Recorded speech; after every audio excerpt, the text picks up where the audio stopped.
आपको पासबुक का ओवरड्राफ्ट यानी कि डेबिट बैलेंस दे रखा है जो कि है ₹16,500 एंड क्योंकि ये ओवरड्राफ्ट बैलेंस है तो आप इसे एज अ नेगेटिव आइटम से शो करेंगे। ठीक है बच्चों। अब अगला पॉइंट कुछ इस तरह से है कि interest on overdraft not recorded in the cash book ₹1250। तो बैंक जब इंटरेस्ट ऑन ओवरड्राफ्ट चार्ज करता है तो आपकी पासबुक का बैलेंस कम कर देता है, बट कैश बुक ने इसे कम नहीं किया और पासबुक को कैश बुक के पास ही जाना है, कैश बुक का बैलेंस ही ढूंढना है, तो इसे हमें वापस ऐड करना होगा। ठीक है बच्चों। अगला पॉइंट है बैंक चार्जेस।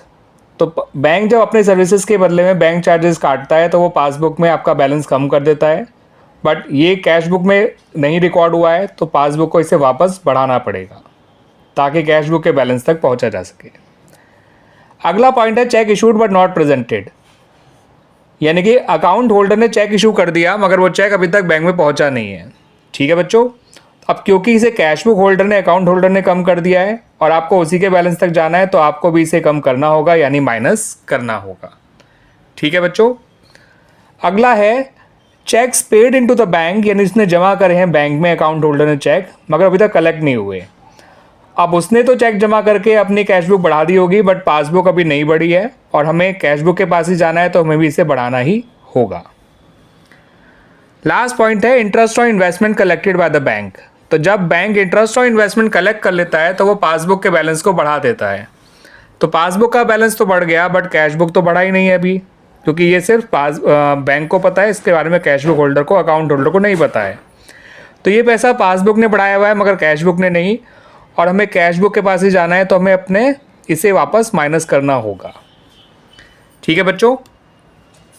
अब जब आप इनका रिजल्ट निकालेंगे सारे माइनस आइटम्स आपस में ऐड कर लेंगे, सारे प्लस आइटम्स आपस में ऐड कर लेंगे और आपका जो फाइनल आंसर निकल कर आएगा वो आएगा बच्चों ₹26,015 और ये नेगेटिव आंसर होगा।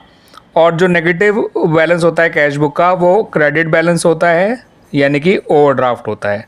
कैश बुक का नेगेटिव ओवरड्राफ्ट होता है, इस बात को ध्यान रखिएगा बच्चों। ठीक है बच्चों। आगे सुनने अच्छी तरह से ये बात हमेशा याद रखिएगा कि आपको जिस बैलेंस के पास जाना है आपको उसके अकॉर्डिंग चलना होता है। पासबुक ने जो काम किया है उसको रिवर्स करना पड़ता है, ये दोनों उसने कम किए थे वापस बढ़ाने पड़े।